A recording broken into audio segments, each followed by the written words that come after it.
ofrecemos fragmentos de nuestra vida a extraños, confiando en que la intención detrás de la otra pantalla es pura, que la conexión es real. Pero para Molly McLaren, una joven de 21 años, cuyo mundo era tan vibrante y lleno de promesas como las imágenes que compartía, esa confianza se convirtió en su sentencia de muerte. Su historia no es solo la crónica de un crimen. Es un espejo oscuro que nos muestra cómo la herramienta que nos conecta a todos puede ser pervertida, utilizada para aislar, acechar y finalmente destruir desde adentro. Esta es la historia de un amor que nació en la nube y terminó en un acto de violencia tan brutal que rompió la armonía de una comunidad entera, dejando un eco de preguntas que resuenan hasta hoy. Molly McLaren no era una cara más en la multitud digital. No era una estadística esperando a suceder. Era una promesa andante, una mente en plena efervescencia. A sus 21 años, su intelecto era un torbellino de curiosidad. Una mente inquieta, de estudiante de criminología y psicología en la Universidad de Canterbury. Pasaba sus días sumergida en libros que intentaban explicar lo inexplicable, la violencia, la obsesión, los laberintos oscuros de la mente criminal. La ironía de su destino es tan cruel que duele contemplarla. Analizaba los patrones de los depredadores, intentaba descifrar el porqué de sus actos, buscando la lógica en el caos, sin saber que el más peligroso de todos ellos ya la había seleccionado como su presa. Y no la encontró en un callejón oscuro o en un lugar aislado. La encontró en el lugar más iluminado y público de su vida, el mundo digital, su propio santuario. Molly era la encarnación de la juventud moderna. Su vida era un collage de energía y propósito. Sus días estaban marcados por la disciplina del gimnasio, un lugar donde forjaba no solo su cuerpo, sino también su resiliencia, su capacidad para superar límite. Sus noches, por las risas con sus amigas, un círculo íntimo y sólido que era su ancla en el mundo. Y en medio de todo eso, estaba su gran sueño: entender el comportamiento humano para, algún día, poder ayudar a otros, para ser una luz para quienes estaban en la oscuridad. Compartía esa vitalidad en sus redes sociales, no desde un lugar de vanidad, sino como un diario abierto, un testamento de su existencia. Cada foto de sus entrenamientos, cada historia sobre sus planes, cada reflexión sobre sus estudios, era un ladrillo más en el edificio de una vida que estaba construyendo con sus propias manos, con esfuerzo y con una alegría contagiosa. Un edificio que, sin saberlo, tenía los cimientos minados por la presencia silenciosa de un observador. La conexión llegó a través de Tinder. Joshua Stimson. Al principio, él parecía ser el complemento perfecto, la pieza que faltaba en su rompecabezas. Sus mensajes eran una lluvia constante, un torrente de atención que a Molly, en un primer momento, le pareció halagador, intenso, apasionado. Era el tipo de conexión que se confunde fácilmente con el destino, pero esa lluvia pronto se convirtió en una inundación. Lo que era afecto se transformó en control. Lo que era interés se volvió vigilancia. Imagina por un momento que tu teléfono, ese objeto que te conecta con todos, se convierte en tu carcelero. Cada notificación es una demanda. Cada mensaje no contestado Una acusación. ¿Dónde estás exactamente? ¿Por qué has tardado 10 minutos en contestar? ¿Quién está en esa foto contigo? ¿Y por qué sonríes así? Él no amaba a Molly. Sentía un derecho de propiedad sobre ella. La veía no como una persona con su propio universo, sino como un satélite que debía orbitar exclusivamente a su alrededor.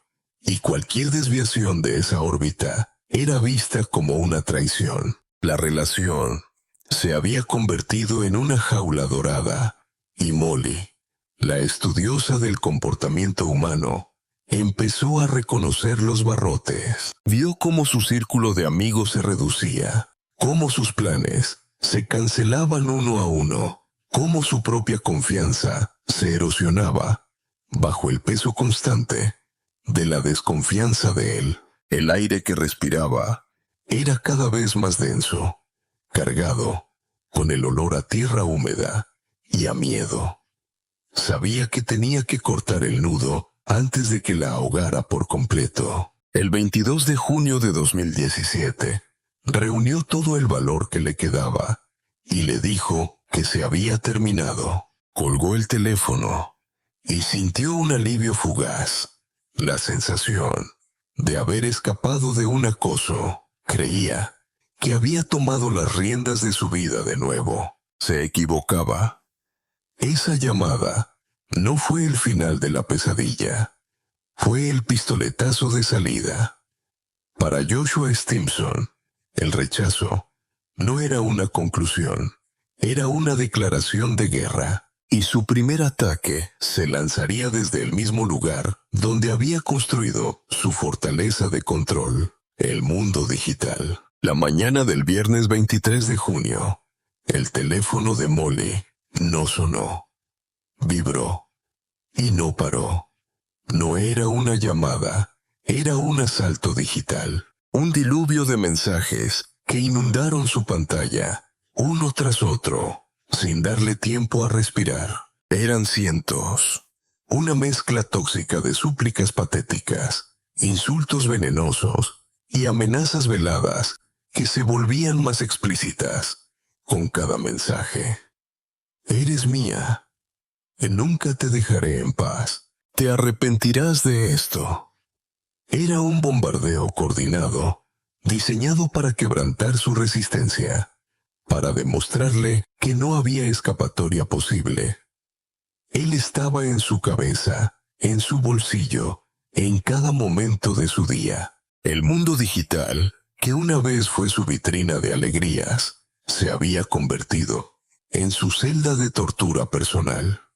Y el carcelero no tenía intención de soltar los barrotes. Aterrorizada, Molly hizo lo que cualquiera haría, lo que se supone que debemos hacer. Buscó ayuda, marcó el 101, la línea de no emergencia de la policía, y con la voz temblorosa, relató el acoso que estaba sufriendo. Fue su primer grito de auxilio, un intento desesperado de poner un muro entre ella y su acosador. Del otro lado de la línea, una voz tranquila tomó nota de su declaración. Le prometieron que actuarían, que hablarían con él. Por un momento, Molly sintió una chispa de esperanza. Quizás, solo quizás, el sistema funcionaría. Quizás una conversación oficial, la intervención de una autoridad, sería suficiente para hacerlo retroceder. La policía acudió al domicilio de Joshua Stimson. Tuvieron una conversación con él. Le explicaron que su comportamiento era inaceptable, que estaba cruzando una línea. Le aconsejaron sobre las consecuencias legales del acoso y se fueron. Un procedimiento estándar, una advertencia formal, un tic en una casilla. Para cualquier persona racional, para cualquier individuo con un mínimo de respeto por los límites, aquella habría sido una señal de alto, un momento para detenerse en seco y reflexionar sobre el daño que estaba causando. Pero Joshua Stimson no estaba operando bajo la lógica de la razón. Estaba gobernado por la tiranía del rechazo, por un ego herido que gritaba venganza. Esa visita policial no lo humilló, lo enfureció. Su sentimiento de propiedad sobre Molly había sido desafiado públicamente y su obsesión, lejos de retroceder, mutó hacia algo mucho más venenoso y calculador. Si el acoso privado era un arma, la difamación pública era una bomba.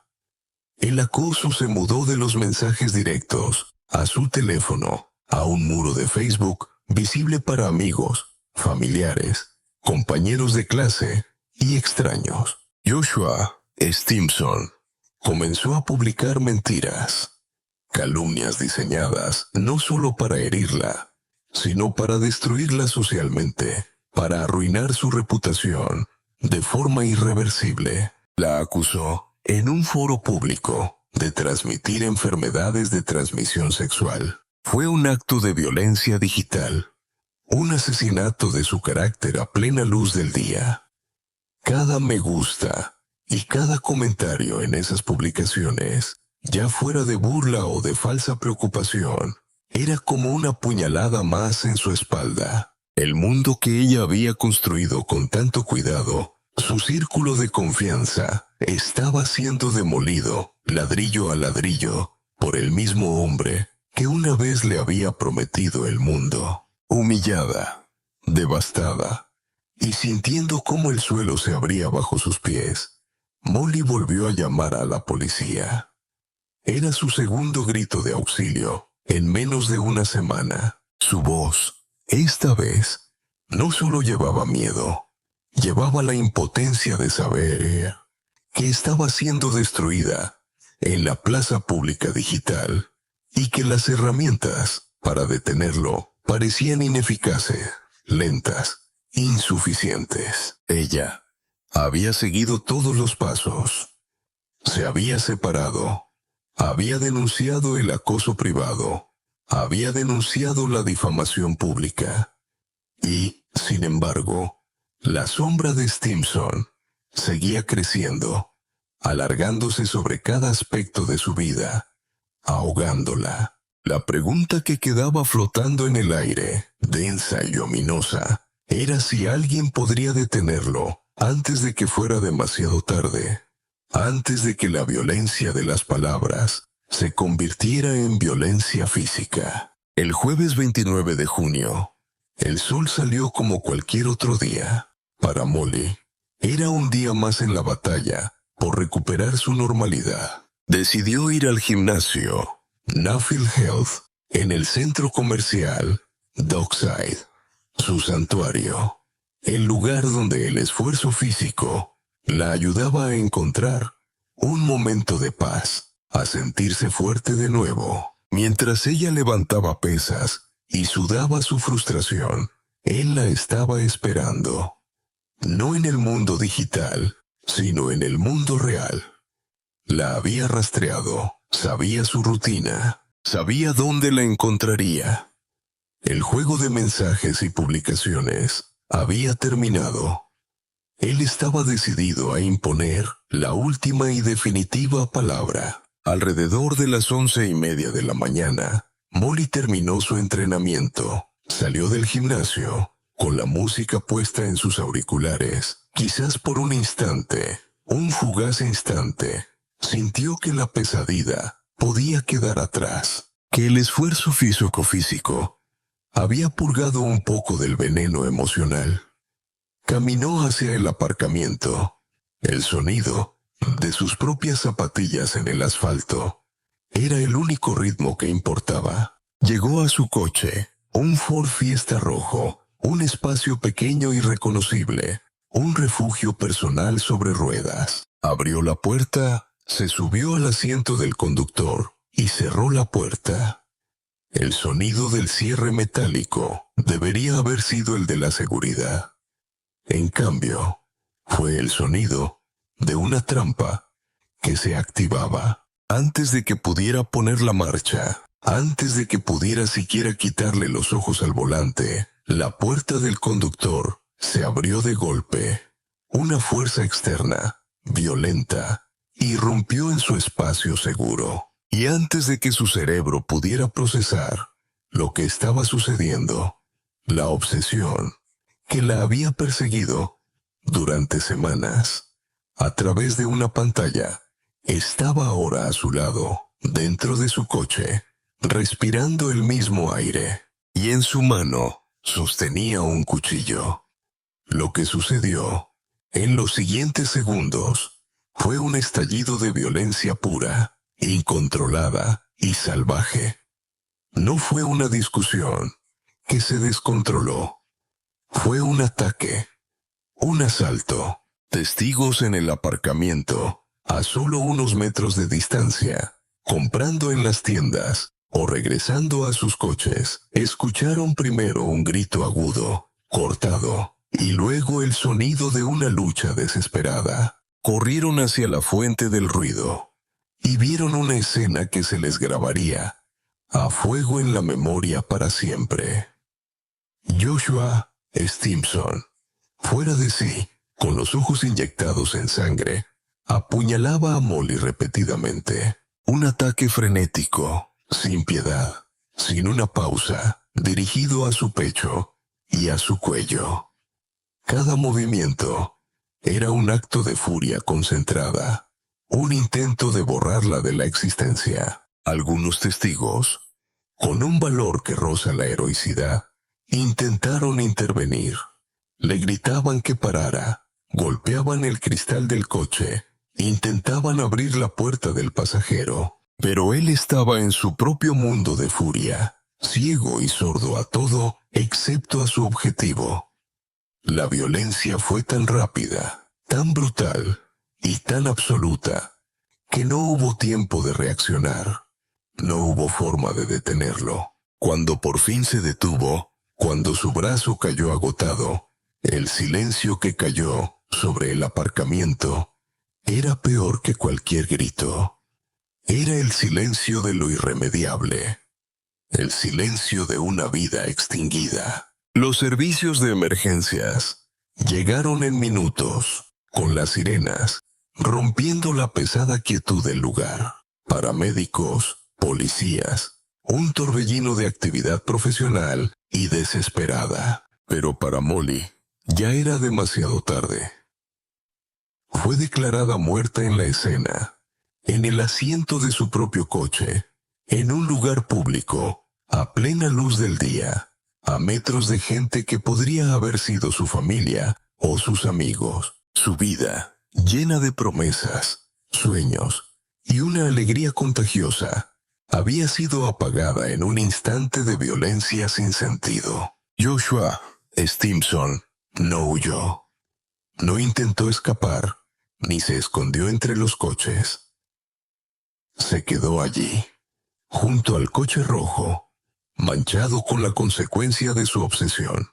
Fue arrestado, en el mismo lugar, sin ofrecer resistencia. El eco de la pesadilla digital se había convertido en un grito silencioso y final, y su autor estaba en custodia.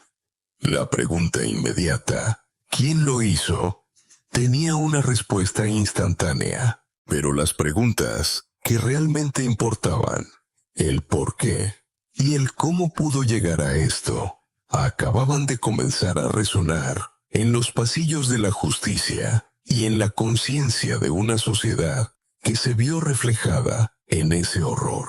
El juicio en el tribunal de la corona de Maidstone se convirtió en algo más que el proceso judicial contra un hombre acusado de asesinato. Se convirtió en un examen de conciencia de una era, en una autopsia de cómo la violencia de género se manifiesta y evoluciona en el siglo XXI.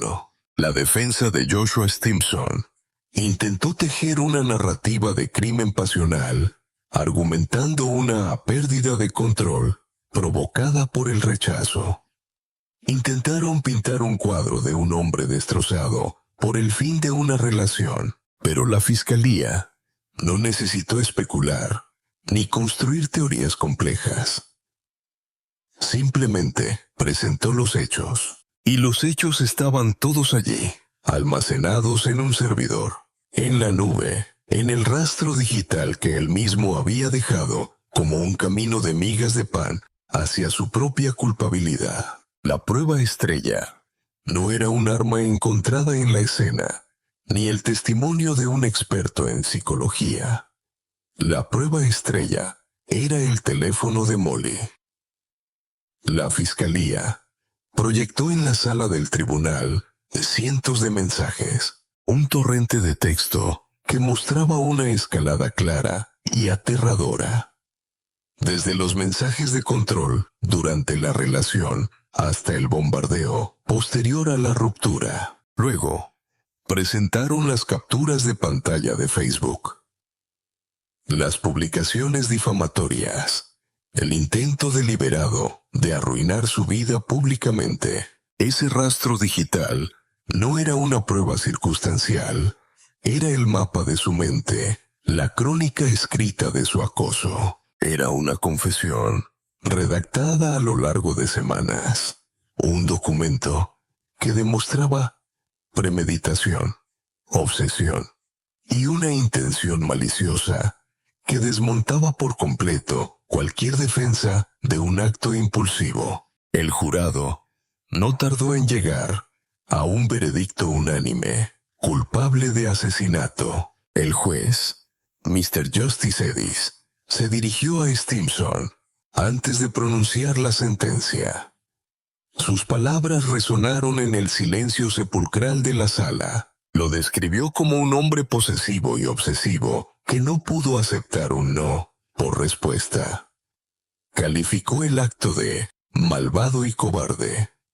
Y luego, la sentencia: cadena perpetua, con un mínimo de 26 años, antes de poder solicitar la libertad condicional. Era la máxima pena que la ley permitía. Un reconocimiento de la magnitud del crimen. Pero la sentencia, por necesaria que fuera, no podía borrar la pregunta que quedaba suspendida en la sala del tribunal y en la mente de todos los que siguieron el caso. ¿Cómo llegamos aquí? ¿Cómo fue posible que una joven brillante y llena de vida fuera atacada a plena luz del día después de haber pedido ayuda 2 veces? Molly McLaren hizo todo lo que se suponía que debía hacer. Rompió una relación tóxica y controladora. Denunció el acoso cuando comenzó. Lo hizo de nuevo cuando escaló a un nivel público y humillante. Pidió ayuda al sistema diseñado específicamente para proteger a los ciudadanos en situaciones como la suya. Y el sistema, en última instancia, le falló. La policía siguió el protocolo. Le dieron un aviso a su acosador.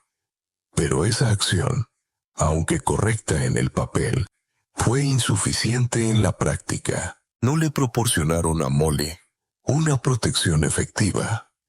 No reconocieron la gravedad letal de las señales de alerta que ella misma estaba identificando. Su caso expuso una grieta peligrosa y profunda en cómo manejamos la violencia de género en la era digital, donde el acoso en línea rara vez se toma con la seriedad que merece como prólogo de un ataque físico. La historia de Molly McLaren nos deja una lección aterradora que va mucho más allá de un individuo peligroso. Nos enseña que la línea entre lo virtual y lo real es inexistente, una ilusión que nos hemos creado para sentirnos seguros. El odio que se escribe en un teclado tiene el mismo peso, la misma capacidad de destruir que el que se grita en la calle. Y a veces es solo el primer paso, el ensayo general para una tragedia final. Su vida no fue solo arrebatada por un hombre obsesionado, fue robada en medio de un fracaso colectivo para reconocer la gravedad de las señales, para entender que el acoso no es solo palabras. Ahora, su eco permanece, no en sus redes sociales, que se han convertido en un memorial, sino en la pregunta incómoda y urgente que todos debemos responder. ¿Estamos realmente escuchando los gritos de auxilio, incluso cuando se envían en un mensaje de texto? ¿O seguiremos esperando a que sea demasiado tarde? Si te ha gustado el video, no olvides comentar, suscribirte y darle me gusta. Traemos videos nuevos todos los días.